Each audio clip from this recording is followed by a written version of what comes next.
Rain traced thin silver veins across the tall windows of the Reeves Technology Building, the kind of rain that felt more like memory than weather. On the 23rd floor, behind a pane of glass so clean it reflected the city like a mirror, Colton Reeves stared out at Asheville's misty skyline. Mountains loomed in the distance, softened by fog. Cars crawled along soaked roads below. His office looked like it belonged in a magazine. Minimalist steel and walnut surfaces, a sculptural lamp shaped like a folded crane, and a coffee table stacked with unread business books. Everything was perfect. Everything was curated. And yet the silence was unbearable. He checked the time. 7:32 a.m., early, even for him. He had already reviewed 3 proposals, signed off on a funding request for an after-school coding lab, and flagged an HR memo for follow-up. But none of it felt like momentum. It felt like maintenance. Behind him, the door clicked. "Your morning brief, Mr. Reeves." Marla, his executive assistant of 8 years, placed a folder on the desk without looking at him directly. She was always respectful, efficient. He liked her, trusted her. But sometimes he missed when people used to look him in the eye. "Thank you." She turned to leave, hesitated, then added, "There's a walk-in candidate downstairs. HR says she brought a child. Victoria's asking if she should be dismissed." Colton's brows rose just slightly. "A child?" "That's what they said. It's for the admin support role." He looked back out the window, pausing. The rain was slowing, thickening into mist. "Tell Victoria I'm coming down." Marla blinked. "Sir?" "I said I'll handle it." And with that, he buttoned his jacket, straightened his sleeves, and left the quiet of his glass castle behind. The lobby of Reeves Tech felt colder than usual, though it might have been the way Callie Monroe was being looked at. She stood just past the reception desk, soaked from the walk, her coat clinging to her arms, one hand gently resting on the small shoulder of her daughter, Maisie, who clutched a crumpled snack wrapper and blinked up at the fluorescent lights. "You understand we can't accommodate this," said Victoria Lang, the HR director, arms folded so tightly they seemed part of her posture. Her voice was even, professional, and utterly dismissive. "This is a corporate setting, not whatever this is." Callie swallowed. Her cheeks burned, but she didn't back away. "I couldn't leave her at the motel alone," she said quietly. "The sitter cancelled this morning, but I brought everything. My resume, my portfolio. You brought your child to a job interview." Victoria's tone barely masked the condescension. Callie didn't respond. She reached into her canvas bag and pulled out a manila folder, slightly damp at the corners, but neatly organized. She held it out. "I'm not asking for special treatment, just the chance to be seen." Maisie tugged on her sleeve. "Mommy, I'm cold." "I know, baby." Callie knelt and adjusted the child's jacket, her fingers shaking more from the humiliation than the temperature. A soft clack of shoes on marble echoed behind them. Victoria turned. "Mr. Reeves." "I'll take it from here," Colton said, his voice calm but final. Victoria hesitated, then stepped aside. Colton's eyes moved to Callie. She stood slowly, lifting Maisie into her arms with practiced ease. She didn't speak. He looked at her, really looked. Hair pulled back in a rushed bun, eyes tired but alert, shoes fraying at the seams. The folder in her hand trembled, and yet she met his gaze without flinching. "I'm Colton Reeves," he said. "And you are?" "Callie Monroe." "And this must be—" He looked at the child. "Maisie," she whispered. He smiled at the girl. "Nice to meet you, Maisie." Maisie stared at him, then offered her snack wrapper like it was a bouquet. Callie blushed, trying to tuck it away. "She doesn't understand." "I'm sorry." "Don't be," Colton said. Then, to Victoria, "Cancel my 8 OR. I'd like to hear what Ms. Monroe has to say." Victoria blinked. "Sir, this isn't protocol. I know what she did." He looked back at Callie. "She showed up." They sat in the side lounge. a soft grey space with high-backed chairs and local artwork on the walls. Maisie curled up quietly on a cushion, munching on the crackers Callie had packed in a tiny Ziploc bag. Callie sat upright, knees together, hands folded. Colton didn't open her resume. "Tell me why you want this role," he said. Callie inhaled. "Because I need a restart. I've been working in diners and night shifts for the past 3 years, but I've been studying office admin online. I want to grow. I want to stop surviving and start building something real." He nodded. "Why now?" She looked at her daughter. "Because she deserves better than this, than me scraping by." For a moment, neither of them spoke. "You know this position is entry-level," Colton said. "No benefits at first. A 3-month probation." "I know. I don't expect favors." He nodded slowly. "What would you say is your biggest strength?" Callie gave a tight smile. "Resilience. I don't break easy." "Biggest weakness?" "People don't take me seriously, until they have to." Colton's mouth twitched, just enough to show it registered. He leaned back. "What if I offered you a trial period? 2 weeks. Paid training. No promises beyond that." Callie's breath caught. "I'd say thank you." "And childcare?" "I'll figure it out. I always do." Maisie had fallen asleep, her head against her mother's lap. "She's 3?" Colton asked softly. "Yes." "She's lucky." Callie blinked. "I'm the lucky one." He stood. "Let's get HR to process your badge." As they left the room, Victoria passed by, eyes narrowing. Colton stopped. "Ms. Lang, please find a space in the daycare for Maisie, and make sure Ms. Monroe gets onboarding materials by noon." Victoria hesitated. "Of course." He turned back to Callie, lowering his voice. "Not everyone will welcome you here right away, but show them what you showed me. That'll be enough." Callie nodded slowly. "I will." She glanced down at her sleeping daughter. "I have to be." The elevator doors opened, and for the first time in years, Callie stepped into something that wasn't survival. It was a beginning. If you enjoyed this video, comment 1 to let me know. If not, comment 2. Your thought mattered to me either way. The morning light filtering through the floor-to-ceiling windows at Reeves Technology made everything look cleaner than it really was. Crisp, clinical, filtered like the company's image. But just beneath the surface, something had shifted. Callie stood at the edge of the HR desk, her hands resting on the counter, trying not to tap her fingers as she waited.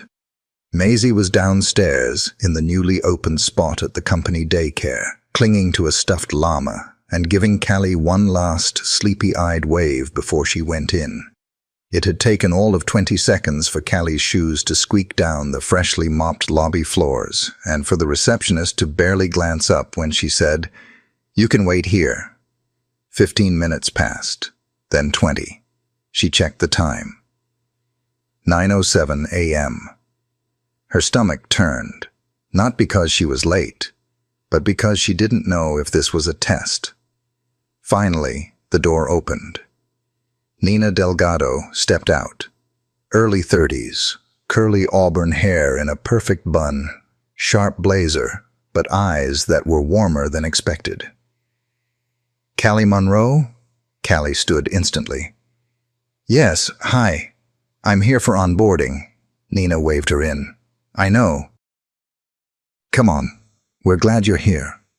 They walked together down the hall, where the smell of fresh paint mixed with printer toner and too much air freshener. Callie took in everything.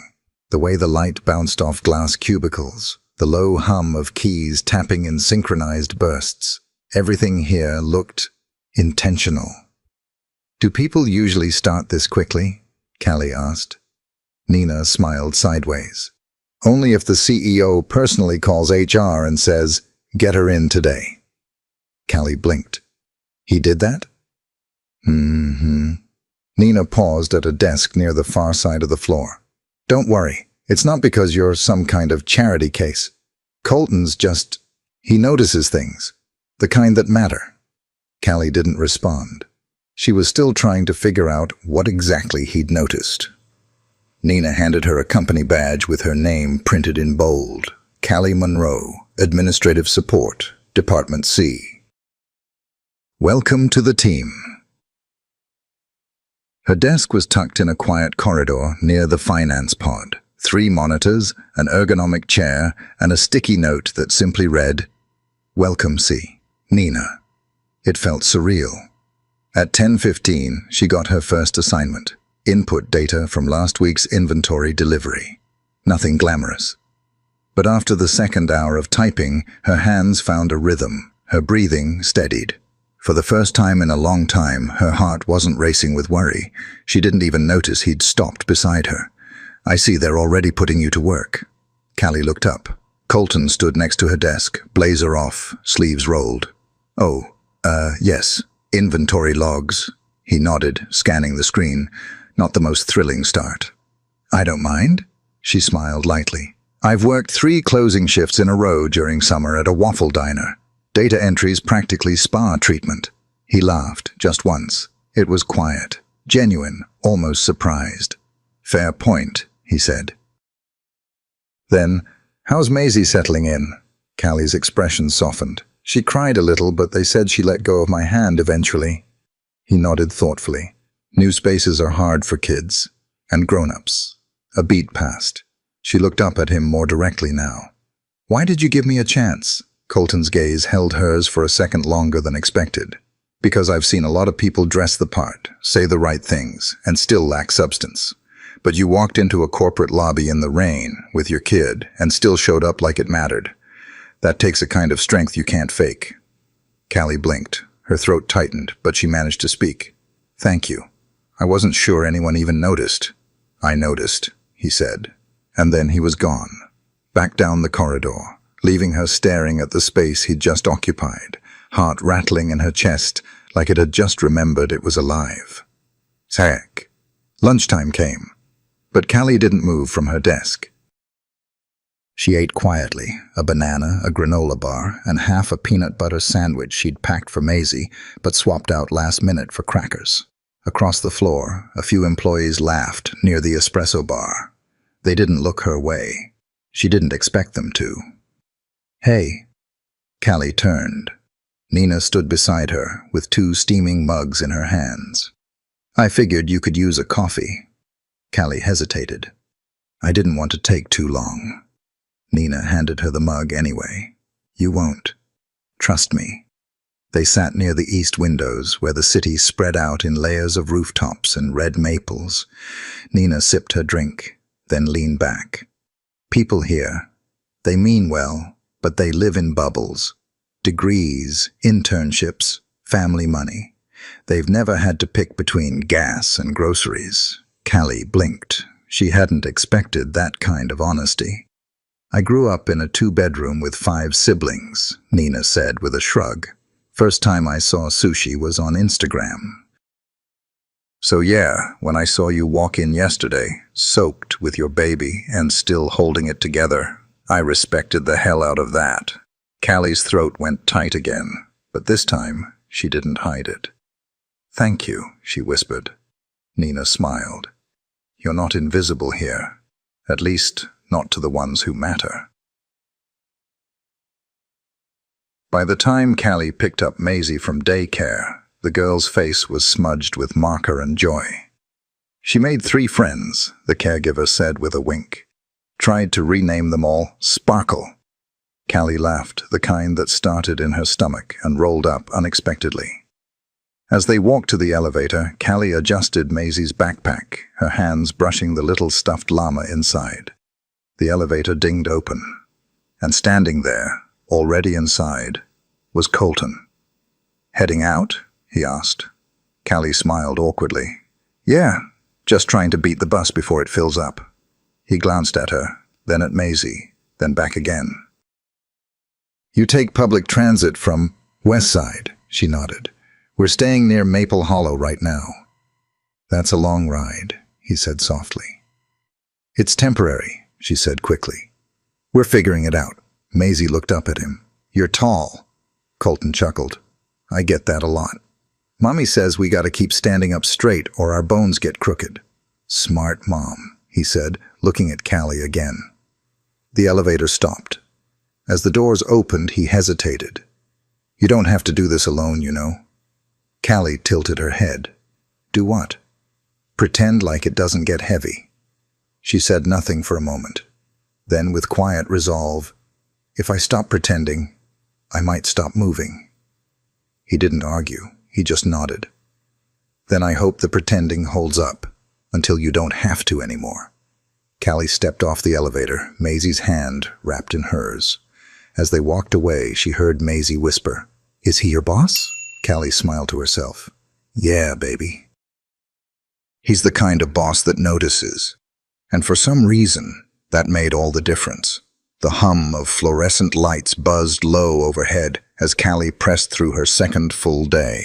Her fingers danced over the keyboard in steady bursts. She'd almost memorized the filing software already. Tab, space, command, enter. Efficient, quiet, invisible. Exactly how she needed to be. But invisible didn't last long at Reeves Tech. Hey, newbie, a voice chirped from across the desk cluster. Callie looked up to see a young woman with a platinum bun and a too-perfect tan leaning across the partition. You're the one with the kid, right? Callie blinked. Yes, that's me. I'm Brittany.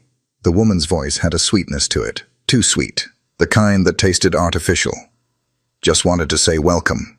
And bold move. Bringing your kid to an interview. That's gutsy. Callie offered a careful smile. Didn't really have a choice. Brittany tilted her head. Still. Not many people would have risked it, but I guess when you know someone in upper management, it works out, huh? Callie froze. What do you mean? Oh, nothing. Brittany waved a hand. Just, it's not every day Colton Reeves clears his schedule for someone without an appointment. Her tone sparkled with implication. Callie's mouth opened slightly, but no words came. Brittany leaned closer, voice lower now. Anyway, some of us worked 3 unpaid internships to land our spots here. Just don't be surprised if people talk. She walked off before Callie could respond. The chill that followed was colder than the building's overactive AC. By lunch, Callie's appetite was gone. She took her tray to the quiet break room at the end of the hall, hoping for a corner to hide in, but found it occupied. Mr. Harvey was sitting alone by the far window, sipping soup from a thermos and humming an old tune under his breath. He looked up and smiled gently. There's always room for one more, he said. Callie hesitated, then walked over and sat across from him. I didn't know you ate here, he chuckled. That's 'cause most folks pretend I'm part of the furniture. He took another sip. But you... Nah. You see things. Callie unwrapped her sandwich in silence. You're not the first one they've whispered about, he said gently, eyes still watching the cloudy sky. Won't be the last either. I didn't ask for any special treatment, Callie murmured. I know. He looked at her now. But people who've never needed grace, they rarely understand it. That line hit her like a sudden draft. Just keep doing the work, he said. Kindness and consistency. That's louder than any rumor. She managed a soft smile. Thanks, he nodded. And if they push too hard, you just remind them. Rain falls on everybody. Some of us just learn to walk wet. That afternoon, she stayed late. The office thinned out around 5:30. Keyboards went quiet. Coffee machines stopped hissing, and the once busy floor turned to a quiet hum of exit doors and elevator dings. Callie was still at her desk, triple-checking numbers for an internal logistics report when Nina passed by. You're still here? Callie looked up, startled. Just trying to finish this batch before tomorrow. I promised I'd stay ahead of the deadline. Nina's smile faded into something more curious. You know, most new hires don't even know there's a deadline on that file. Callie flushed. I asked around, didn't want to mess it up. Nina tilted her head. You're good at this. And not just the work, the showing up part. I don't get to fail, Callie said plainly. Nina didn't argue. Before she left, she leaned in a little. Don't let people like Brittany rattle you. She's been trying to get in front of Colton for 2 years. She's territorial. Callie frowned. Why would she care about me? You got seen. That's enough to bother people who've been trying to be noticed their whole lives. And with that, Nina walked off. Later that night, with Maisie curled up in her motel bed, arms locked around her stuffed llama, Callie lay staring at the cracked ceiling, scrolling through old photos on her phone. One from Maisie's first birthday. Balloons tied to a chipped chair. Her late husband's face half cut from the frame, smiling in mid-laugh. Another from last month. Maisie in oversized rain boots, splashing in a puddle outside the bus stop. There was no photo of that interview day. No snapshot of the moment the elevator door opened and changed everything. But she remembered the look in Colton's eyes. Not pity, not awe. Recognition. A knock at her motel door startled her. But it was just the manager, reminding her about rent due Friday. She nodded, offered a tired "thank you," and closed the door again. Then, on impulse, she opened a new message in her phone. To Colton Reeves. Subject, thank you. Hi, I just wanted to say thank you again for the chance. I know it wasn't a typical start. I'll do everything I can to prove it wasn't a mistake. She hovered for a moment, then deleted it. She wasn't ready for that kind of vulnerability, not yet. Instead, she turned off her screen and whispered into the dark, I'll show you. The next morning was crisp, bright, and deceptive. She arrived 10 minutes early, dressed cleanly, hair tied back, new energy in her step. But the whispers had grown louder. Brittany walked past her desk with a pointed smile and a soft, audible whisper to another employee. Some people just bring more than a resume. Callie stiffened. Across the floor, Colton exited the glass conference room, tablet in hand. He passed them without stopping. Didn't look up. Callie told herself it didn't matter. It did. By mid-morning, her stomach was twisted into knots. She messed up a label in the inventory sheet and had to redo 2 full pages. At 11:03, Nina messaged her. Hey, conference room C, quick project check-in. Just you and CR. Her pulse kicked. Just you and CR. She gathered her folder, checked her reflection in the elevator glass, and walked into conference room C like she wasn't unraveling. Colton was already there. Casual blazer, sleeves pushed up. He glanced at her as she entered but didn't smile. Morning, she said, quieter than intended. He looked up. Have a seat. She sat, the silence stretching. Colton looked at her for a long moment, then said, Is it true people are giving you trouble? Her throat tightened. I'm fine. That's not what I asked. She hesitated. There's been talk, but it's nothing I can't handle. He folded his hands, studying her. You shouldn't have to. I don't want this to become something complicated, she said, voice cracking just slightly. I need this job to work. I need to prove I belong here. You already do. That stopped her. He leaned forward. Callie, I see what you're doing. I see the hours, the effort, the extra care. That's not just impressive. It's rare. She looked down. Then why does it feel like I'm walking on a wire? His voice dropped, gentle. Because you're walking where no one's paved the way for you.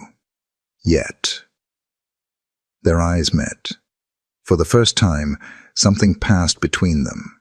Unspoken, but undeniable. Colton exhaled. You don't need to shrink to fit this place. You just need to keep showing up. She nodded, lips tight, eyes misting. As she left the room, she didn't hear Brittany's whisper this time. She didn't hear anything at all, just the steady, quiet beat of her own heart. Still standing, still moving, still hers. If you enjoyed this video, comment 1 to let me know. If not, comment 2. Your thought matter to me either way. A soft drizzle fell over Asheville, turning the sidewalks into streaks of silver and the windows of Reeves Tech into muted mirrors. Inside, the building buzzed quietly with a midweek rhythm. Emails, coffee cups, light footsteps, the hum of a workplace pretending nothing ever stirred beneath its glass skin. But something had shifted. Callie felt it before she saw it. A subtle change in how people turned their heads when she passed, in how conversations paused and resumed with different tones. And then it hit. At 9:41 a.m., her inbox pinged. Subject: Office gossip is wild today. From anonymous@reevestech.com. Attachment: screenshot / conversation. Brittany Slack thread. PNG. She opened it. Froze. There it was. Her name. Her child's name. The word favored. The words CEO and inappropriate proximity. Someone had taken a blurry photo from their phone. Callie, leaning over a desk with Colton beside her, pointing at a document. It was nothing. Harmless, normal, except the caption read, Admin Advantage. Looks like it helps to be a damsel in distress with good timing. Maisie moves. Her fingers turned cold. Her breath caught in her throat. Not just gossip, not whispers. It was public now, in writing, circulating. She stood up so fast her chair rolled backward, clipping the desk behind her. Nina spotted her from across the floor, rising quickly and crossing over. What happened? She asked, lowering her voice. Callie turned the screen toward her. Nina's face shifted. Anger, disbelief, something protective. Who posted this? It's anonymous, Callie murmured. But it's Brittany. I know it is. Nina looked like she was already calculating the next 5 steps. This crosses a line. It's not just unprofessional, it's defamation. I don't want a scene, Callie said quickly. I just want to work. Callie, Nina said, placing a hand gently on her desk. This is not okay. I'll escalate it. Callie shook her head. Please, not yet. I can't afford to look like trouble. Nina didn't like it, but she nodded.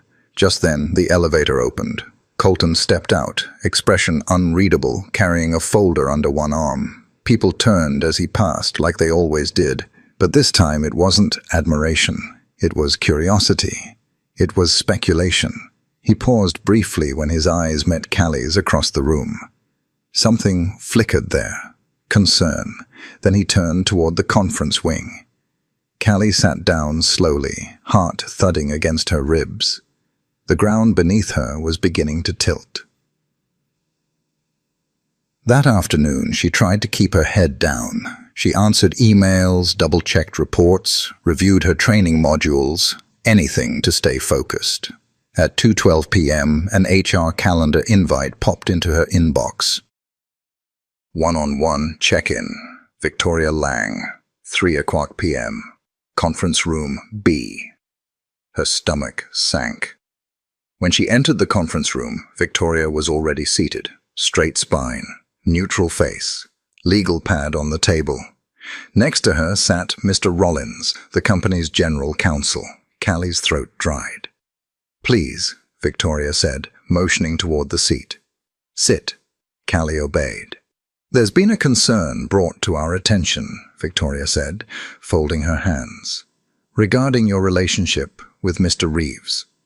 There is no relationship, Callie replied instantly, voice steadier than she felt. I'm his employee. There are perceptions forming, Rollins said carefully. And unfortunately, in corporate settings, perception can be as impactful as fact. She felt like she was shrinking in her chair. I've worked hard. I've done nothing wrong, she said, barely above a whisper. We're not accusing you of misconduct, Victoria clarified, but we want to ensure there are no conflicts of interest. We also want to protect the company from internal disruption. And there it was. Not truth. Optics. You're asking me to leave, Callie said. Victoria slid a plain envelope forward across the table. This is a voluntary resignation agreement. You won't be penalized. We'll provide a reference. Quiet exit. Clean slate. Callie stared at it. A familiar weight pressed on her chest, like the day she lost her husband, like every day since, scrambling to survive while the world stayed neat and shiny around her. No, not again. I'd like some time to consider it, she said, voice tight. Of course, Victoria said, standing. But the sooner the better, for everyone. Callie left without speaking. The envelope tucked in her folder felt radioactive. She didn't go back to her desk. She found a small, unoccupied phone booth room, closed the door, and sat in the silence. Maisie's face filled her mind.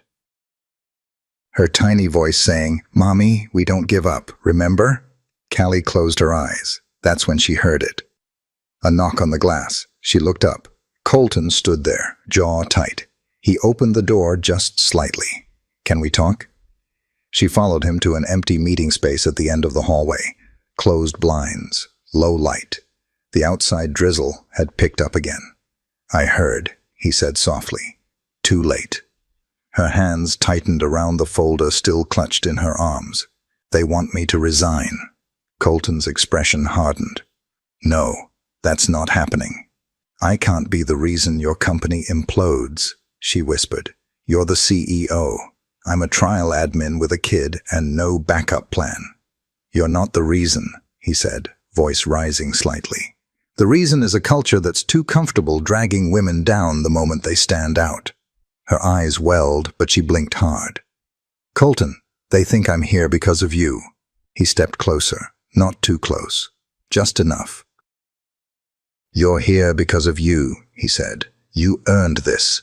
She let out a breath, shaky. "Then why does it feel like I'm walking through a house on fire with no doors left?" His voice softened. "Because you've been carrying this alone.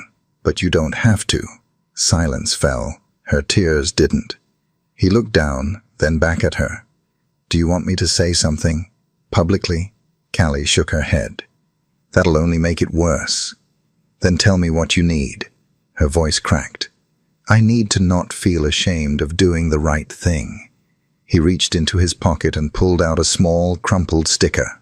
A pink heart with faded edges. "Maisie gave me this," he said. "First day. I kept it." Callie covered her mouth with her hand. "I don't care about rumors," he added, "but I care about you staying, not just because you're good at this, but because this place needs more people like you." She nodded slowly. "Then let me prove it, on my own terms." "You already are," he said. And as he walked away, the air in the room felt just a little less heavy. Outside, the rain had stopped. The windows steamed faintly from the sudden warmth. But inside, a storm was still moving through, and Callie was still standing in the eye of it, not shrinking, not surrendering, holding her ground. The next morning came grey and quiet, with a low fog that wrapped around Asheville like the town was holding its breath. Callie sat on the bus with Maisie's head pressed to her arm, half asleep, a tiny hand gripping the frayed strap of her mother's canvas bag. Every bump in the road echoed in Callie's chest. She had barely slept. The resignation letter still sat sealed in her folder. She hadn't signed it. Couldn't. But the weight of it pressed against her spine with every step. As the bus hissed to a stop outside Reeves Tech, she kissed Maisie's forehead and whispered, "Today's gonna be okay, all right?" Maisie blinked, then gave a soft smile. "Okay, Mommy." "You be brave."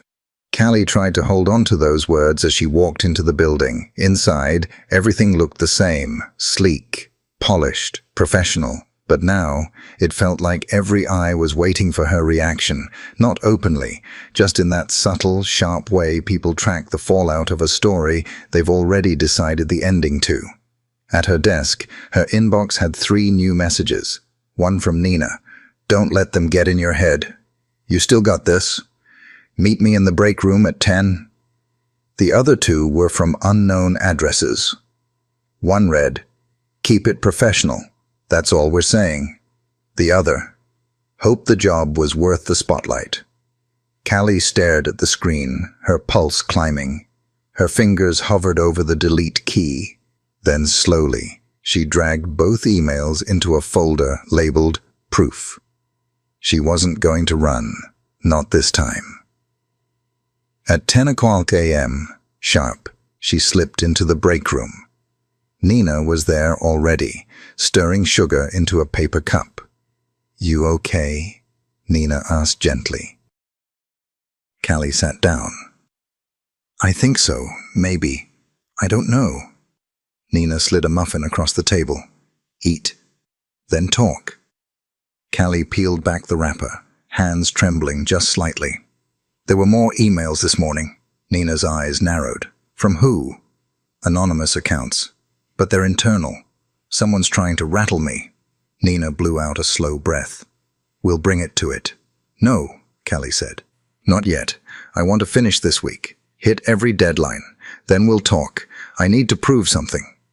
"To them?" "To myself." Nina nodded slowly. "Then we make a plan. Step 1. Finish this week like you're running the place. Step 2. I'll talk to Mr. Rollins privately. Feel him out."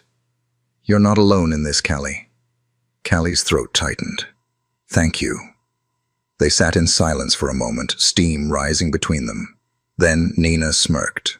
"By the way, I saw Colton looking like he wanted to burn the whole building down yesterday." Callie shook her head. "He's done enough. If he does more, they'll use it against both of us." Nina leaned in, voice low. "They already are." Check. At lunch, Callie ate at her desk. Again, she was halfway through correcting a delivery log when a shadow moved across her screen. Brittany stood there, fake smile in place. "Hey," she said lightly. "Just checking in. You seemed a little off this morning. Everything all right?" Callie didn't answer right away. She saved her file, turned slowly, and met Brittany's gaze. "I'm doing my job. That's what I'm here for." Brittany's smile tightened. "Of course, just if you need help navigating things, I know what it's like to be new." "I'm not confused," Callie said evenly. "I'm just focused." Something shifted in Brittany's expression, almost imperceptible. "Good," she said. "Just remember, attention fades fast around here. What people whisper today isn't always what they remember tomorrow." Callie smiled softly. "Then I guess I'll just keep showing up and let the work speak for itself." She turned back to her screen. Brittany lingered for half a second too long, then walked away. Callie exhaled through her nose. Her hands were shaking again. But this time, it felt different. Not from fear, from fire.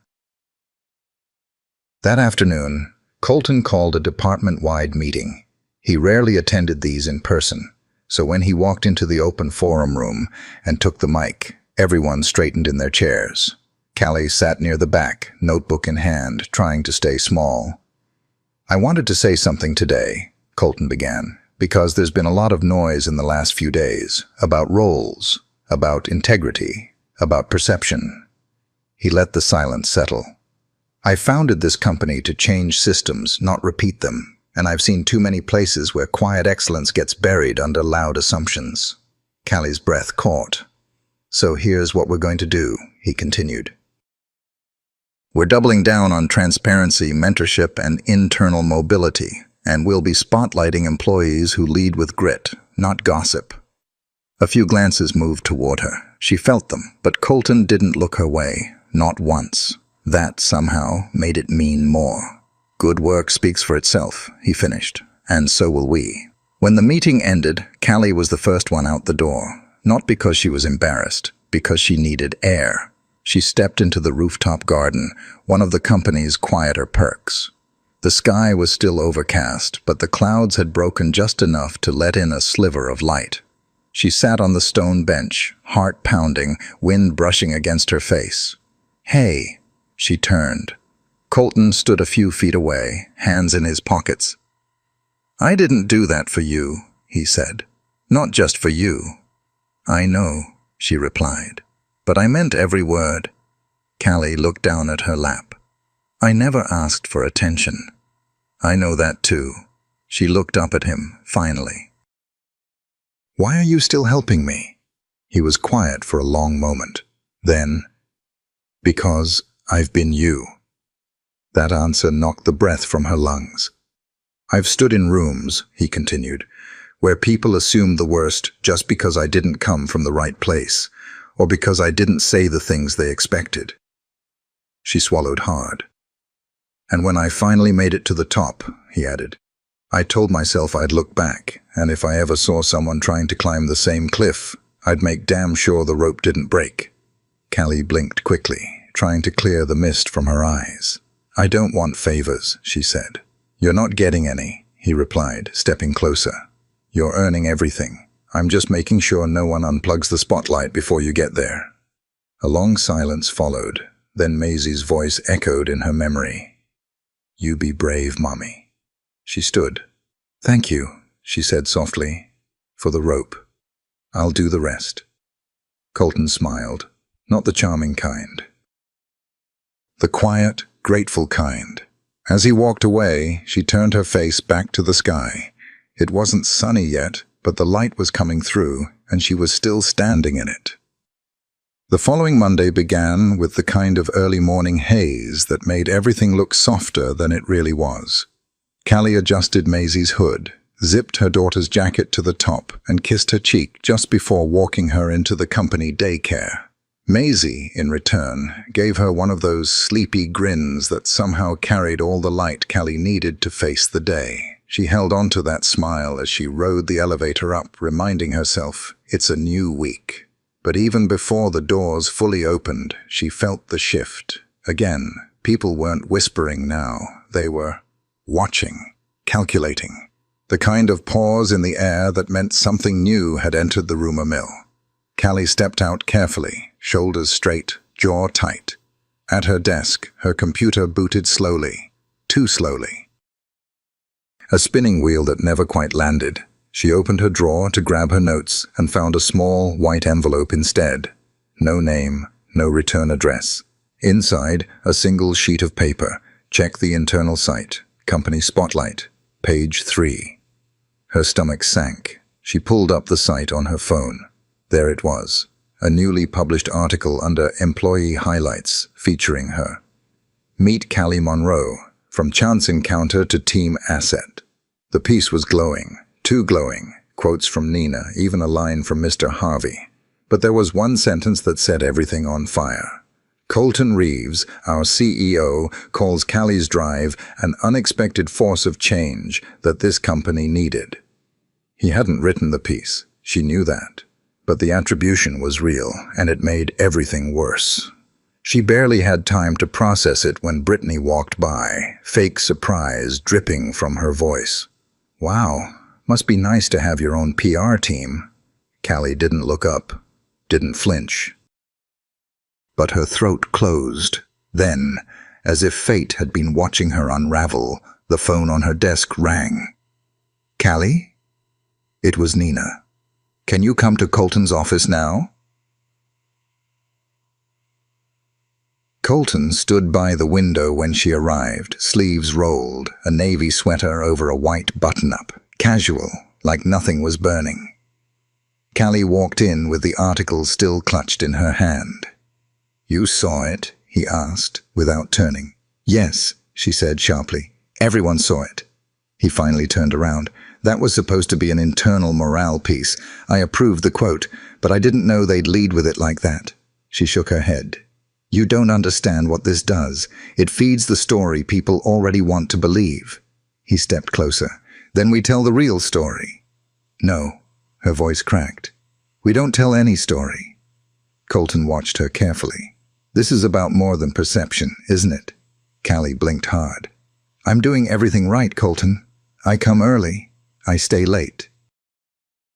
I double-check every spreadsheet, and still people act like I was handed a crown I didn't ask for. Do you know what it feels like to work twice as hard just to prove you're not a charity case? Yes, he said softly. She faltered. He took a slow breath, and when he spoke again, it wasn't polished or strategic. It was raw. My father started Reeves Tech in a basement. We had one desktop computer, No heat and no funding. When he died, I took over. I was 23. I didn't go to business school. I didn't know how to code. I wasn't ready. Callie didn't move. And for the first 3 years, Colton continued, all I heard was, he's just a legacy kid.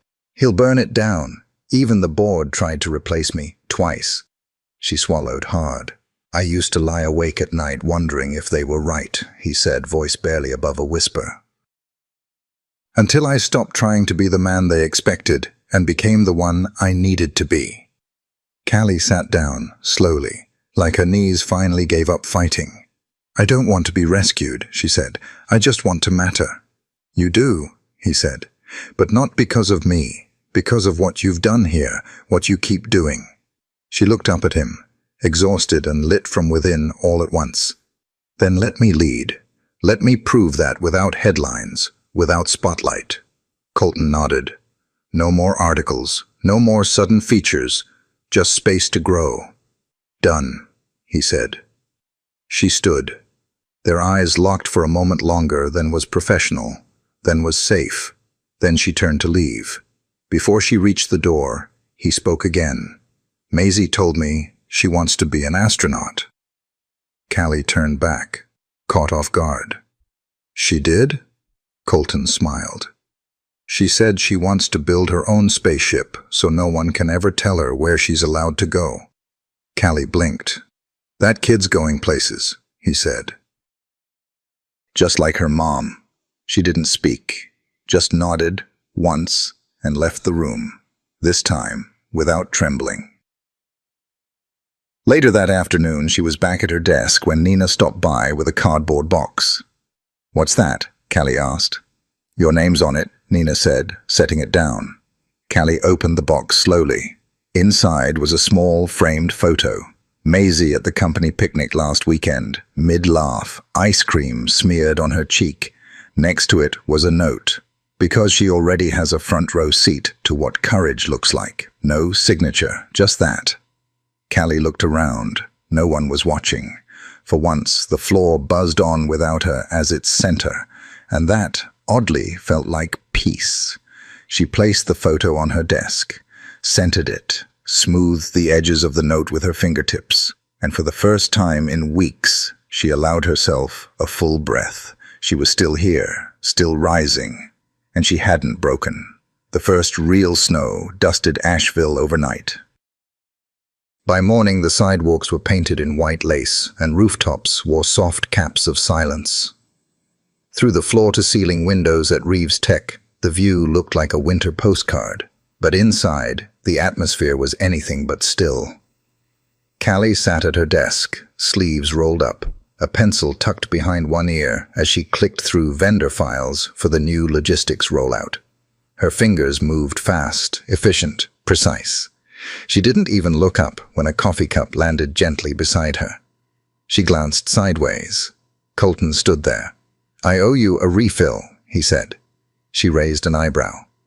Refill implies I had time for a first one, he smiled. Then we'll call it preventative care. Callie allowed herself a laugh. Quiet, short, but real. She took the cup, the steam curling between them. Thank you. He leaned against the desk, glancing at her screen. You're ahead of schedule, he said. Always am. Still trying to outrun the whispers? Callie shook her head. Not anymore. Now I just want the whispers to realize I've lapped them.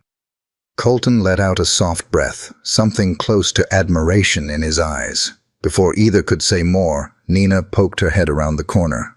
Callie, she said, her voice a little too chipper. Victoria wants to see you.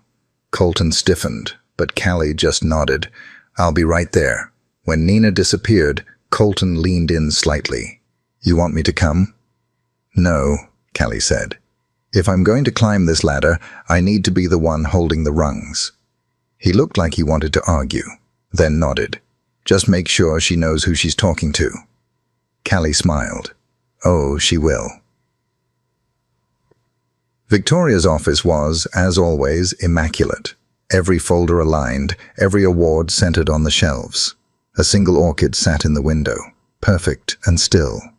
Callie stood across from her, arms relaxed, but spine straight. "You wanted to see me?" Victoria folded her hands over a thin manila file. "Yes. We've received feedback from 2 department heads. Positive feedback." Callie blinked. "You've exceeded every metric since your hire, and the new vendors you onboarded last week just cut shipping costs by 11%. Callie kept her expression even. "Thank you." Victoria tilted her head slightly. "Which brings me to a question." Callie waited. "Where do you see yourself here? Long term?" It wasn't the question she expected. She took a breath. "I see myself in a role where my work isn't overshadowed by who gave me a chance, where people know I'm here because I belong." Victoria's expression didn't change. "I see. And, hypothetically, if a mid-level operations role became available next quarter, would that interest you?" Callie paused. "Hypothetically? Yes." Victoria nodded, jotting a note. "Good. Then we'll be watching closely, officially." Callie raised an eyebrow. "You weren't before." Victoria finally gave a thin smile. "Let's just say, now we're paying attention for the right reasons." Callie stepped out of the office feeling like she'd just stepped off a high wire. As she walked back to her desk, Mr. Harvey intercepted her with 2 mugs of cocoa. "One for you, one for your tiny astronaut." Callie's face softened. "Thank you." He glanced around and leaned in. "You smell that?" She sniffed the cocoa. "Marshmallow?" "Nope." He grinned. "Momentum." She laughed, and it settled deep in her chest. The kind of laugh that meant maybe, just maybe, she could breathe again. But the peace didn't last. That afternoon, as she reviewed numbers in the shared portal, a new thread popped up in the internal Slack channel. Whisper chain. "Looks like the new girl's on the promotion track. Anyone else think the steps she skipped are starting to stack?" Callie stared at it. Her name wasn't mentioned, but the message was clear, and for the first time she didn't feel hurt. She felt furious. Not loud, not messy, but sharp. She screenshotted it, saved the file. Then she opened a new message. To Victoria Lang. Subject, internal communication concern. "Hi, Victoria. Please see the attached message from the internal channel. I believe this violates workplace communication policies. I'm not requesting special treatment, only that all employees be held to the same standard. Thank you, Callie Monroe." She hit send. No shaking hands, no racing pulse, just steady. That night, Callie walked to the daycare center late, well past her usual pickup time. A meeting had run long. Her phone had buzzed twice with updates from the vendor rep in Chicago. She half expected Maisie to be upset, but when she walked into the colorful room, her daughter was sitting cross-legged on the floor, showing her drawing to a man kneeling beside her. Colton. Callie froze in the doorway. He was listening, completely present, nodding as Maisie explained every star and planet on her crayon-rendered solar system. "This one's me," Maisie said proudly, pointing to a rocket ship with pink flames. "And Mommy's the moon, because she's always there even when it's dark." Colton looked up. His eyes met Callie's. "I didn't mean to overstep," he said, rising. "I was just early for a call, and she—" "It's okay," Callie said, her voice softer than she meant it to be. "Thank you." Maisie jumped up and ran to her. "Mommy, did you see? Mr. Colton knows Pluto is still a planet." Callie laughed and scooped her daughter up. As they left, Colton held the door for them. "You've got quite the universe builder there," he said. "She gets it from her dad," Callie replied, then paused. "And maybe a little from me." He smiled. "You're more than the moon, Callie." She looked at him. "You're the gravity holding it all together."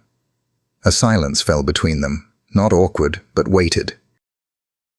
Then Maisie tugged at Callie's sleeve.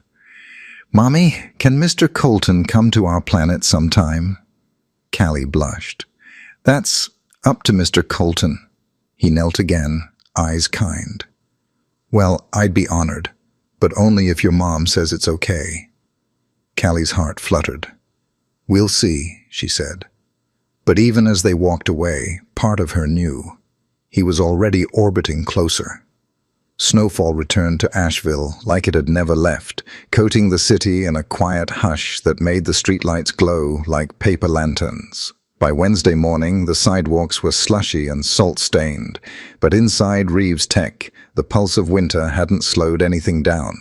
Callie stared at her calendar, brow furrowed. A block of time had just been added to her schedule. Vendor presentation prep, conf room 4A, 11 unquacked a.m. She hadn't signed up for any presentations. Her fingers flew across the keyboard as she messaged Nina. C. Did you add this to my calendar? Nin. Nope, but I just got a copy too. Looks like Colton is looping us in. C. On what? Nin. Not sure. But heads up, Brittany just passed my desk looking like she bit into a lemon. Callie sighed and closed her laptop. She didn't have time to guess motives. All she could do was show up, be sharp, and stay ahead. At 10:59, she walked into the conference room. Colton was already there, so was Nina, and Brittany. Callie stopped mid-step. Her stomach tightened. But Colton didn't seem fazed. He gestured toward the screen. Thanks for coming. I wanted you all to review a pitch deck from our logistics partners. There's a gap in delivery between our East Coast Fulfillment Center and Midwest accounts, and I need the most reliable people in this room to solve it. Callie blinked. Reliable? Brittany tilted her head. I wasn't aware this was part of my purview. Colton nodded. It's not. But I added you because I wanted everyone to see how we handle collaboration moving forward, transparently. There was a current under his words. Callie could feel it. He pulled up a slide labeled Audit, Performance Metrics and Internal Reporting. Colton glanced at Brittany. We're also reviewing internal documentation practices. Some irregularities were flagged, specifically vendor onboarding delays and misfiled communications. Brittany's face paled just slightly. I'll need to check my logs, she said carefully. Already done, Nina replied, sliding a folder across the table. Callie fixed 2 of the discrepancies last month. They were linked to your queue. Brittany's mouth opened, then shut. Colton let the silence settle. Then, evenly, he said, everyone in this room is expected to own both their wins and their missteps. His eyes didn't leave Brittany's. And everyone is expected to treat co-workers with respect, both in person and online. Callie's chest burned, but it wasn't shame. It was vindication. Brittany gathered her things quickly. I'll follow up. When she was gone, the air changed. Colton didn't look smug, just calm. Callie met his gaze. That was intentional, she said. He nodded. You deserved clarity and backup. I didn't ask for backup. I know. And that was the part that mattered. At lunch, Callie found herself in the rooftop garden again. The snow was still falling in light flurries, but the benches had been cleared. She sat with her coat wrapped tight, watching flakes disappear on her coffee lid. Footsteps approached. Mind if I join you? Colton asked. She gestured to the seat beside her. He sat without speaking, hands in his coat pockets, breath misting in front of him. Finally, Callie broke the silence. You didn't have to do that today. I did, he said. You just didn't expect me to. She looked down. I'm not used to people stepping in. I'm not used to people standing their ground, he said. You're changing more than just a few spreadsheets here. She smiled faintly. You talk like I'm running a revolution. Some revolutions start with quietly not quitting, he said. They were quiet again. Then she asked it, the question she'd been holding in since the elevator moment, weeks ago. Why me? He looked at her. Because the first time I saw you walk into that interview with your daughter, I saw someone who was never given a single easy option and still showed up like she belonged. That kind of presence, that kind of strength. It changes rooms. Callie's eyes misted before she could stop them. I didn't mean to make things harder for you, she whispered. You didn't, he said. You reminded me why I built this place the way I did. To hire people like you. They sat together in the soft hush of snowfall, and for the first time, it didn't feel like CEO and admin. It felt like two people on a rooftop trying to make sense of a world that kept moving too fast. "You ever think about what you'd be doing if life had gone differently?" she asked. He exhaled slowly. "Every day." "And?" "I'd still be building something," he said. "Just maybe not alone." Her breath caught. He turned to her, slower this time. "What about you?" "I'd have a house with a porch," she said. "Not big, just enough space for me and Maisie and maybe a garden we forget to water." Colton laughed softly. "And maybe a dog named Comet." He looked at her, eyes crinkling. "Comet?" "Maisie's obsessed with space right now," Callie said, smiling. "She thinks if we have a dog, it should be able to fly." Colton nodded, eyes warm. "Sounds like the kind of house worth building." Their eyes lingered again. Callie stood first. "I should get back," she said. "Yeah," he said. "Me too." But neither moved right away. As she turned to go, Colton's voice stopped her. "Hey, Callie," she turned. "I meant what I said on day one. You've got more gravity than you realize." Her smile was soft, full of things she didn't know how to say out loud yet. "Then I hope I'm pulling in the right direction." She left him on the rooftop, her footprints trailing behind her in the snow. For once, they didn't feel like a path she was running down. They felt like a story she was writing, one step at a time. Friday brought a rare break in the winter cold, just warm enough for the sidewalks to clear and the sun to cut sharp reflections across the windows of Reeves Tech. Inside, though, the temperature was shifting in a different way. Callie could feel it the second she walked in. It wasn't hostility anymore, not even skepticism. It was attention. Eyes didn't dart away when she passed. They lingered. Colleagues who once nodded without looking now offered real greetings. Someone even left a sticky note on her desk with a doodle of a rocket that said, "To the moon, Monroe." She smiled at it for a long moment before carefully tucking it into her folder. By mid-morning, she was buried in quarterly report figures when Nina buzzed her. "Hey," Nina said. "Heads up. Colton just moved the vendor strategy review to 3 p.m. Wants you in the room." Callie blinked. "I wasn't on that calendar invite." "You are now." She hung up and leaned back in her chair, eyes on the ceiling. She wasn't sure if it was exhaustion or something else entirely. This strange ache of being seen and still not knowing exactly what it meant.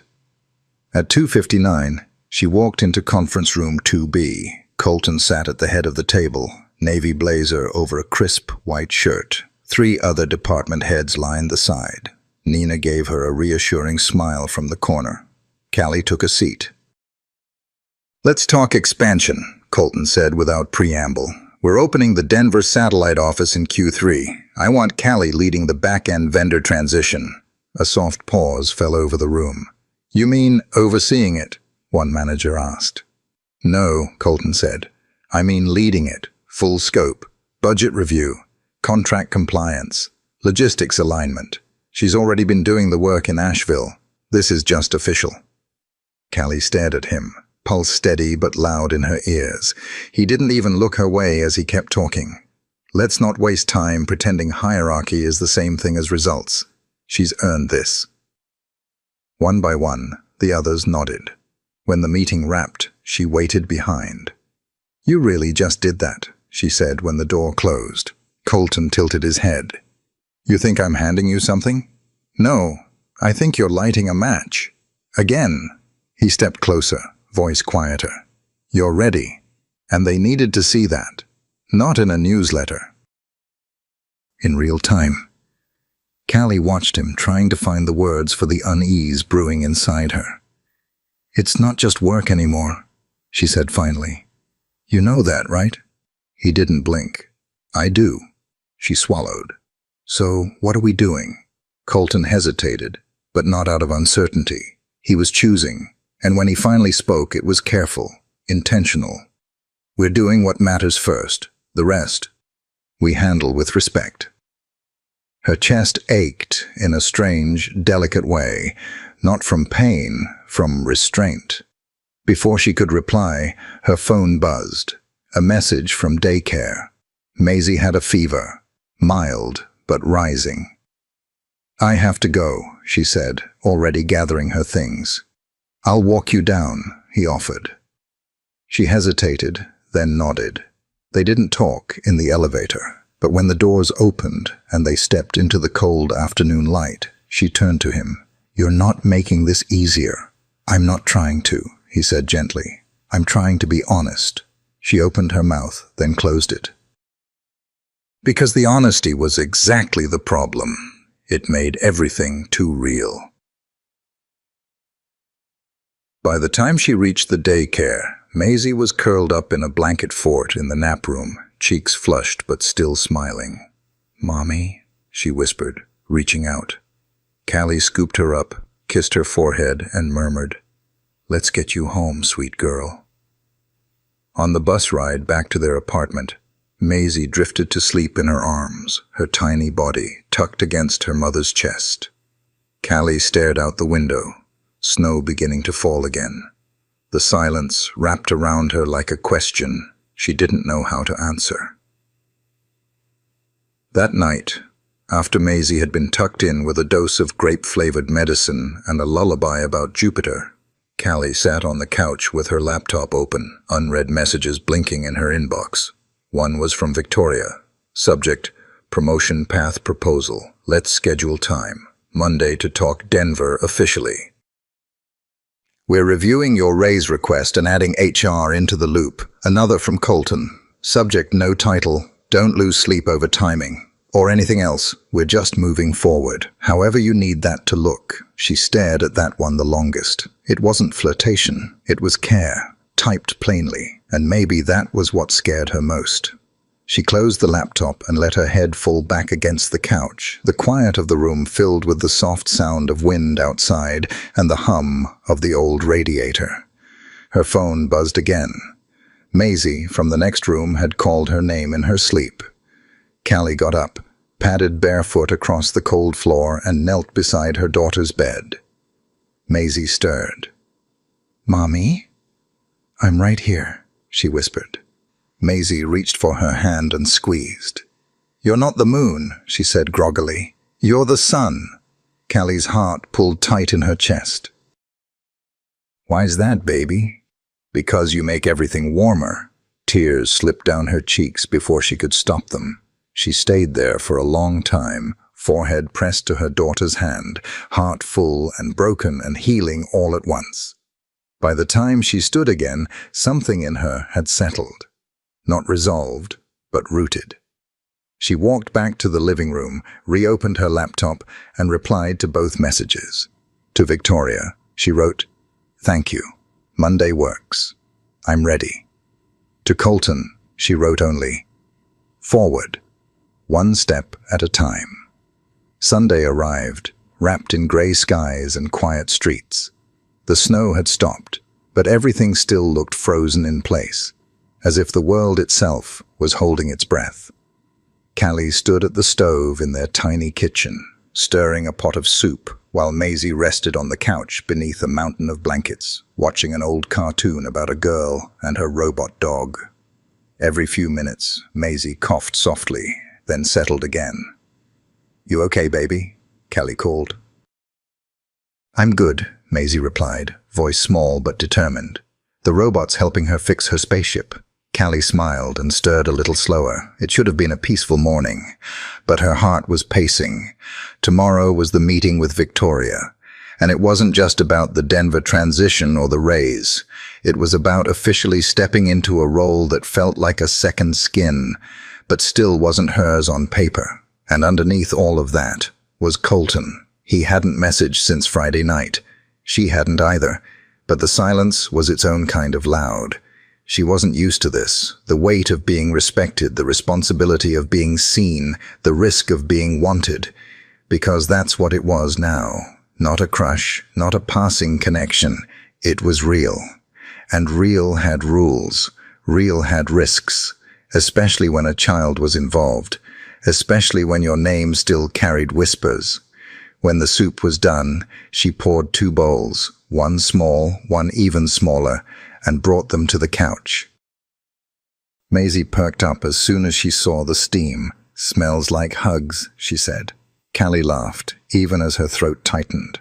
"That's the garlic. And maybe a little thyme." Maisie blew on her spoon dramatically, then took a tiny bite. "You should open a soup store." "That'd be something, huh?" Callie sat beside her, brushing hair from her daughter's forehead. "We'd call it Maisie's Meteor Meals." "Only space food," Maisie said through a grin. "And marshmallows. Obviously." They ate quietly for a while, the cartoon humming in the background. And then Maisie said it, out of nowhere, like kids do. "Do you like Mr. Colton?" Callie almost dropped her spoon. "I mean," she began, stalling. "He's nice, and he's kind to you." Maisie squinted at her. "But do you like him?" Callie opened her mouth, then closed it. Maisie went back to her soup. "I think he likes you. He looks at you like the robot dog looks at the girl when she's lost." Callie blinked hard. "That's very specific," Maisie shrugged. "He just does." Callie didn't answer. She couldn't. But later, when Maisie was asleep again, she pulled out her laptop, not to work, not to plan, just to write. A note she didn't plan to send. "I don't know how to do this when everything feels like it could matter too much. But I do know this. I see you. Not as a title, not as a safety net. Just as you." She hovered her fingers over the keys. Then she deleted the whole thing and closed the screen. The next morning, she arrived at the office 15 minutes early. Victoria's assistant ushered her in at 9:01 sharp. Victoria didn't waste time. "The board's approved the Denver leadership plan," she said, sliding a folder across the desk. "You'll be running point on all operational logistics, vendor relations, and hiring coordination." Callie opened the folder, heart pounding. It was real. Salary increase, title change, a dotted line waiting for her signature. Thank you," she said, trying to keep her voice steady. Victoria nodded. "You earned it. Just make sure you keep earning it." Callie signed the paper, slowly. Her name never looked so solid. As she rose to leave, Victoria added, "And Callie? Yes? I hope you understand that our standards have nothing to do with where someone came from." Callie met her eyes. "I hope so too." By noon, news of her promotion was moving through the building. Nina hugged her so tight she nearly dropped her coffee. Mr. Harvey clapped her on the back and called her Captain Monroe. Even Brittany managed a stiff smile, but she hadn't seen Colton, not yet. That afternoon, he finally appeared, passing by her desk with a nod, no words. He paused just briefly, then kept walking. Something twisted in her chest. By 5 p.m., she couldn't take it. She knocked on his office door. "Come in," he said without looking up. She closed the door behind her. Quietly. "I thought we were okay," she said. Colton looked up, surprised. "We are. You haven't said a word all day. You've had a big day." She stepped forward. "That's not why you're quiet." He sighed and leaned back in his chair. "I don't want to cloud this for you," he said. "You did this. You fought for it. And if I even look too proud, it'll make people talk again." "They're going to talk anyway," Callie said. "That's what people do." "I know," he said. "But this part matters more than whatever's between us."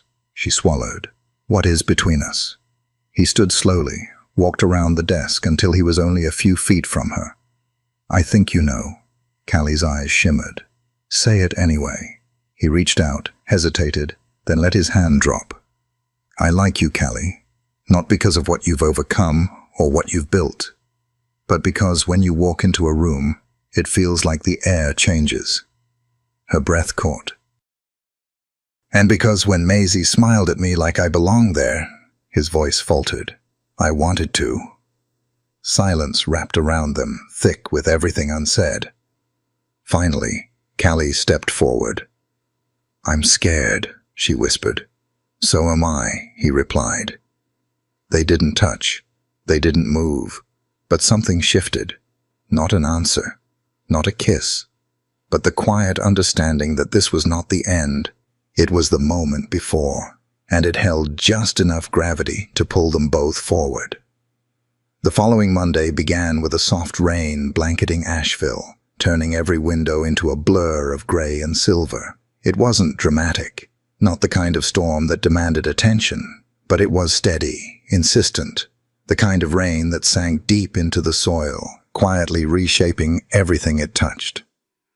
Callie stood at the break room window, stirring honey into her tea, trying not to let the weekend live too loudly in her head. She and Colton hadn't spoken since Friday evening, not beyond a nod. Not beyond passing glances that said too much and not enough. She didn't know what she was expecting, but the ache in her chest told her she'd been expecting something. A message, a visit, a moment where he'd break whatever silent rule was keeping him distant. Instead, nothing. By 9:30, she was in a Zoom call with the Denver team, walking them through the onboarding strategy. She led with clarity, moved with confidence. Nina messaged her halfway through, "You sound like a boss, like real." But the smile that pulled at Callie's mouth never quite reached her eyes. By 11, the call ended. She closed her laptop and exhaled, only to find Victoria standing in her doorway. "You've got a minute?" Victoria asked, unreadable. "Of course." Victoria stepped inside, closed the door gently behind her, and folded her arms. "I need to ask something, off the record." Callie's heartbeat tripped. "Okay." "There's been chatter, soft chatter. About your closeness with Colton." Callie's mouth went dry. Victoria's gaze was steady, but not cruel. "Look," she said, "it's not my business what happens outside of this building, but in here, optics matter. Your promotion is solid, your performance, stellar, but if this gets spun the wrong way, it won't matter how good you are." Callie swallowed. "Are you asking me if something's going on?" "I'm asking if you're clear about what you're risking." The words hit like a sudden wind through an open window. "I haven't crossed any lines," Callie said quietly. "Neither has he." Victoria nodded once. "Good. Keep it that way, at least until Denver's launched and stable. After that—" She softened, just a fraction. "After that, do what you have to do. Just make sure no one can say you didn't earn every inch of this." Callie nodded. "Understood." When Victoria left, Callie sat still for a long moment, staring at the wall, the silence louder than before. She didn't feel ashamed, but she did feel cornered, like any move forward came with a cost. That evening, the office was almost empty when she finally packed up. Her coat hung off her shoulders as she stepped outside into the light drizzle. "Callie," she turned at the sound of his voice. Colton stood near the side entrance, umbrella in hand, his expression unreadable but gentle. "I didn't know if I should say anything after Friday," he said. "You didn't," she replied. "You didn't say anything at all." He winced. "I didn't want to complicate your momentum." She laughed, short and brittle. "My momentum doesn't need protecting. My heart might." He stepped closer. "That's what I'm trying to protect." "Well, you're doing a lousy job," she whispered, voice shaking. The rain tapped against the umbrella between them, steady like a heartbeat. "I talked to Victoria today," she added. "She was kind, but clear." "I'm a liability if this looks like more than it is." "And is it?" he asked. Callie looked up, eyes wet but not from the rain. "I don't know. That's the problem." Colton lowered the umbrella slightly so he could see her face more clearly. "You want me to pull away?" he asked. "I will." She shook her head. "No, I want you to mean what you say and still show up." His shoulders fell slightly, like something in him had been holding its breath too. "I do mean it," he said, "every word. But I also want this to be something you don't have to defend." Callie looked at him for a long time, and then, softly, Then don't make me do it alone. A pause, then a nod. All right, he said. Together, quietly, carefully, but together.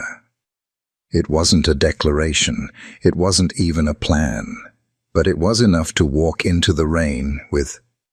Tuesday morning arrived with sunlight breaking through the clouds for the first time in days. It hit the windows of Reeves Tech in long golden streaks, casting soft light on desks and chairs that still felt warmed by yesterday's conversations. Callie stepped into the building with a different kind of weight in her chest. Not dread, not fear. It was anticipation. She'd barely slept, not because of anxiety, but because her mind wouldn't stop turning over every word Colton had said the night before. Together, quietly, carefully, but together. It was a beginning, but a fragile one, like glass still cooling from the kiln. At her desk, she found a note tucked beneath her keyboard. Conference room 3A, 10:15. Just you and me. Colton. No subject line, no explanation. Just enough to stir the butterflies again. At exactly 10:15, she knocked lightly and opened the door. Colton was there, sleeves rolled, a tray from the cafe downstairs resting on the table. Coffee, tea, and a small paper bag that smelled faintly of cinnamon. Peace offering, he said, lifting the bag. Still warm. Callie raised an eyebrow. You bribing me now? Only slightly, she smiled, easing into the seat across from him. So, what's this? Colton leaned forward, elbows on the table. A check-in and an ask. Callie wrapped her hands around the warm cup of tea he'd ordered for her. Jasmine, her favorite. I'm listening. I've been thinking about Denver, he began. You're leading this project. You've got everything lined up. But I don't want you flying blind. She looked at him, confused. I'm not. You've been in every meeting. I mean emotionally, he said. You've been holding so much together for so long. I'm not sure you even know what support looks like anymore. Callie blinked. That landed harder than she expected. He continued. So here's my ask. When you go to Denver next month, I want to be there with you. Not just as a founder, not just as a mentor, as someone in your corner, fully. Callie swallowed. Colton, if we go public, I'm not talking about press releases, he interrupted. I'm talking about truth, between us. You don't owe the company your heart. You owe it your excellence, and you've given it tenfold. She stared at him, searching his face for anything uncertain. But he was steady. I don't want to be your risk, he added. I want to be your anchor. She looked away, blinking rapidly, emotions rising like tide water. I've been the one people bet against for so long, she said softly. I don't know what it feels like to be someone's sure thing. Colton's voice was quiet. Then let me be the first to show you. A silence stretched between them. Warm, full. Then Callie took a slow breath and reached across the table, fingers brushing his. No promises, she whispered. Not yet. He nodded. That's okay. I'm not going anywhere. By Thursday, the air inside Reeves Tech had shifted again. Less tension, more energy. A quiet hum of new beginnings that hadn't been announced, but were already being felt. Callie met with HR, signed the final Denver relocation paperwork, handled the vendor call that ended in two execs offering her congrats she hadn't expected to hear. And then, in the elevator on her way back up, she found herself alone. Until the doors opened on floor 7. Maisie, with her daycare teacher. Callie froze. What? Is she okay? The teacher smiled. Perfectly fine. Colton invited us up. Said he had a surprise. Before Callie could say a word, Maisie ran straight into her arms. Mommy, she squealed. We're going on the roof. Callie blinked. The what? Mr. Colton said you forgot to look up. The teacher handed her a small note. Callie unfolded it. Sunset rooftop. Some things are worth slowing down for. Her heart skipped. Moments later, with Maisie's tiny hand in hers, she stepped out onto the rooftop. The city stretched wide beneath a glowing orange sky. There was a blanket spread out, hot chocolate in thermoses, a tiny telescope, and Colton, waiting, smiling. Maisie ran ahead. Callie lingered, watching the scene unfold like a movie she didn't realize she was part of. Colton looked back at her, eyes soft. You said she wanted to see stars. She also said, you look at me like a robot dog, Callie replied, laughing through her tears. Colton chuckled. Then I guess I'm in good company. Maisie waved at them both. Hurry up. And for the first time in a long time, Callie didn't feel like she was chasing life. She felt like it was waiting for her to catch her breath and walk into it. The morning after the rooftop sunset felt like a dream Callie was afraid to wake from. Maisie had talked about stars all night, hugging her telescope like it was a new friend. And when Callie tucked her into bed, she whispered, Mommy, I think Mr. Colton is made of sky. Callie had laughed, kissed her forehead, and whispered back, Maybe he is. But dreams were easy. Reality was complicated, and Thursday turned fast into Friday, with a board meeting on the calendar, and Colton noticeably tenser as the hours passed. Callie caught him at the elevator just after lunch, his eyes darting to his phone every few seconds. You okay? She asked. He hesitated, then forced a smile. Just some noise. Nothing you need to worry about. She raised an eyebrow. Noise? He stepped in beside her, waited for the doors to close, then quieter. There's some pushback on Denver, not about the project, about your appointment. Callie's breath caught. From who? Board member from out of state, Nathaniel Graves, conservative investor, big donor, doesn't like the optics of promoting someone without a traditional background. He used those words. Callie folded her arms slowly. Of course he did. He wants to pause your transition. Says it should go through an external review. And what do you say? Her voice was steady but tight. Colton looked over at her. I say we don't play by outdated rules. The elevator dinged. Doors opened. He didn't move. Callie stepped out first, then turned to him. Are you going to fight for me in there? She asked, low. I already am, he said. But are you willing to lose something for it? He didn't answer right away, which told her more than words could. The boardroom felt colder than usual, sleek, distant. Callie sat off to the side, per protocol, while Colton stood at the head of the table, delivering numbers, timelines, and impact projections for the Denver launch.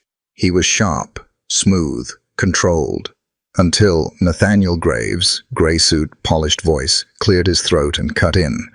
Impressive numbers, Colton, but I'm more concerned with the human capital side, specifically the team lead selection. Colton's jaw tightened. Callie Monroe is the most qualified candidate. Her results are measurable, her leadership undeniable. Nathaniel smiled thinly. Perhaps, but we can't ignore background. We have investors asking about her, her housing situation, her history. Public perception matters. A ripple of discomfort moved around the table. Callie sat still, her hands clasped tightly in her lap. I disagree, Colton said, his voice calm but fierce. What matters is capability, integrity, and she has both in spades. Nathaniel leaned back. Well, then perhaps you can explain why you've been seen leaving buildings with her, dining with her, inviting her child into company spaces. That's when Callie stood. Not loudly, not dramatically, just enough. I'd like to respond to that. All eyes turned. Colton looked at her, something like fear flickering behind his professionalism. Callie met every gaze in the room. I came here with nothing but a resume and a daughter I love more than my next breath. And I didn't ask for favors, I didn't expect kindness, but what I brought, what I always bring, is more than experience. It's grit, it's commitment, it's vision. She glanced toward Colton. Yes, he's been kind, but I haven't needed his kindness to lead. I earned that on my own. Her voice steadied, louder now. You want to talk about public perception? Here it is. A single mom walked into this building with a toddler and a dream. And you know what people saw? Strength. Not scandal. Progress. Not pity. She looked directly at Nathaniel. If you think that's bad optics, maybe the lens is the problem. The room went silent. Colton looked at her with something deeper than admiration. He looked like a man watching a tide rise and realizing he couldn't stop it, and didn't want to. Nathaniel said nothing more. And the motion to proceed with Callie's leadership, it passed, unanimously. That night, Colton knocked on her office door. She looked up from her laptop, still feeling the adrenaline in her ribs. He stepped in slowly. You didn't need me to fight for you after all, he said. She stood, walked to him. No, she said, but I needed to know you were willing to. He nodded once. I was. They didn't touch. They didn't kiss. But they stood close enough to feel the heat of everything that almost happened, everything that might still. And in that moment, Callie knew. This was more than survival. It was the start of something she hadn't dared to imagine. Something built not on saving, but on seeing, not on rescuing, but on rising. Together. It was late. The kind of late that blurred the line between one day and the next. Callie sat alone in the glass-walled corner of her office, overlooking Asheville's gentle skyline, her laptop closed for once, her tea long gone cold. The building had emptied hours ago, except for her and him. She heard his footsteps before she saw him, unhurried, familiar. The quiet rhythm of someone who didn't need to knock anymore. Colton leaned in the doorway, not saying anything right away. You left the lights on, he said softly. I'm still here. I know. He walked in, sat on the couch across from her, but didn't lean back. He rested his elbows on his knees, watching her. Are you okay? He asked. Callie didn't answer at first. She looked out the window, then down at her hands. I should be. Everything I fought for. It's happening. I won. But it doesn't feel like a victory. Colton's brows furrowed. Because of Graves? She shook her head. Because I still feel like I'm proving I belong in rooms I built from the ground up. She met his eyes. I don't want to feel like a guest in my own life anymore. He was quiet for a long moment, then quietly. What would make you feel like it's yours? Callie exhaled. A choice. That's what it always comes down to. Me choosing. Not just reacting. She stood, moved to the window, arms crossed. Denver's real now. The team's ready. We launch in 2 weeks. And I've made peace with leading it alone. Colton's voice followed softly. You don't have to. She turned back to him, the city lights throwing soft shadows across his face. I've never asked you to follow me, she said. You never had to. He rose, stepped closer. Callie, I've built companies, teams, visions. But this, what you've built here, with less support, more obstacles, it's stronger than anything I've done with 100 board members backing me. Her breath hitched.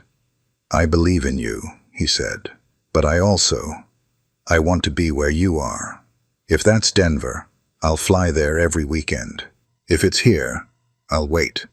But I won't pretend I'm not in this with you. He took a slow step forward. I want us to be more than a story that almost was. She didn't move, not away, not toward Bert. And then, after the longest silence, she whispered, You said you didn't want to be my risk. I changed my mind, he said. You're the one risk I want. Her eyes softened, a tremble in her voice. You're willing to give up control? For you? He smiled gently. I'd rather build a life with you than control a company without you. The room stilled around them, and Callie stepped into his space. Not because she needed saving, but because she'd decided to let him stay. They didn't kiss, but their foreheads met, soft and still, and in that moment, everything unspoken was enough. 2 days later, Nina barged into her office, breathless. You need to see this. Callie blinked. Is something wrong? Nina just held out her phone. Callie read the headline on the open article. Single mother turned director leads groundbreaking tech launch and reshapes what leadership looks like. Underneath was a photo from the rooftop. Maisie with a telescope. Colton beside her, laughing. Callie, mid-laugh, her arms wrapped around her daughter. The caption read, "Not charity, not scandal, just love, leadership, and the future of work." Callie stared, her throat tight. Nina grinned. You're not just leading Denver, you're rewriting the rule book. Callie shook her head, blinking back sudden tears. No, she said softly, I'm just finally living the life I chose. And for the first time in a long, long time, it felt like hers. The Denver office buzzed with the quiet chaos of launch day. Callie stood at the window of the new Reeves satellite headquarters, watching the city rise beneath a pale blue morning. Skyscrapers cut clean lines through the sky, and below, streets filled with the pace of a city that had no time for daydreams. But Callie had paused, because this moment, this exact moment, was one she wanted to remember. The quiet before impact, the exhale before history shifted. Behind her, a dozen screens flickered to life. Her team, were logging in, prepping assets, smoothing out final kinks in the platform. She'd spent 6 months building this launch, years preparing for the kind of leadership that didn't just demand attention, but deserved it. A knock came at the glass wall behind her. Callie turned. Maisie, in pink leggings and light-up sneakers, was pressed up against the window, her forehead smudging the glass, a grin stretching across her face. Mommy, you said I could press the button. Callie laughed, stepping forward to open the door. You did not forget that, huh? Maisie shook her head, clutching the small, plush fox Colton had given her weeks ago. I remember everything. Callie crouched to her daughter's level. You ready? Maisie nodded, serious now. Do I get to count down? You have to count down, Callie smiled. Just then, Colton appeared in the doorway, 2 coffees in hand.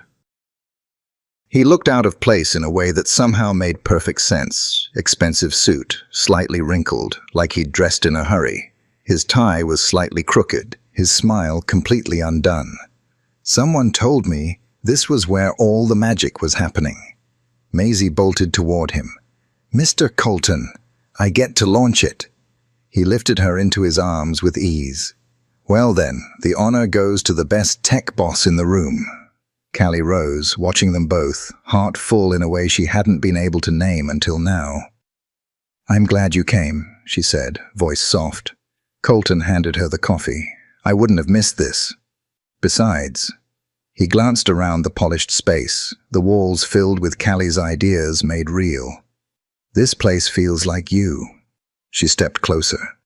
It is me. Every piece. Colton met her eyes. So what happens next? Callie sipped her coffee and smiled. We launch, we lead, we grow, and we do it on our terms. He nodded. Together? She didn't answer right away.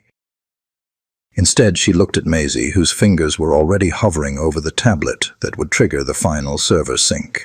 Her daughter's eyes were bright, her body bouncing with anticipation. Then Callie looked back at Colton. Yes, she said. Together. The press release hit the wire at 10 o'clock a.m., sharp. By 10:05, social media was already buzzing, not just about the launch, but about the why behind it. Photos of Callie, of her leading meetings, laughing in shared spaces, holding Maisie's hand as she walked into the office. One post from a popular leadership blog read, Today, Reeves' tech didn't just expand, it evolved.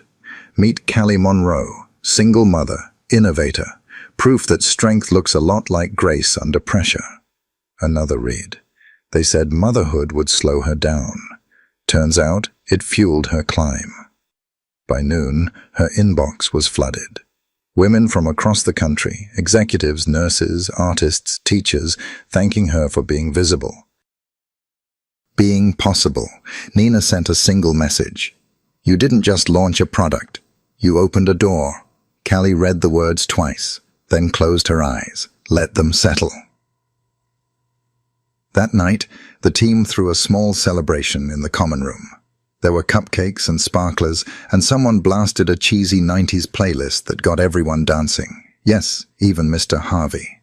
But when the crowd began to fade, and the laughter dimmed to a hum, Callie stepped onto the rooftop. It was quieter here, just like Asheville, just like that night.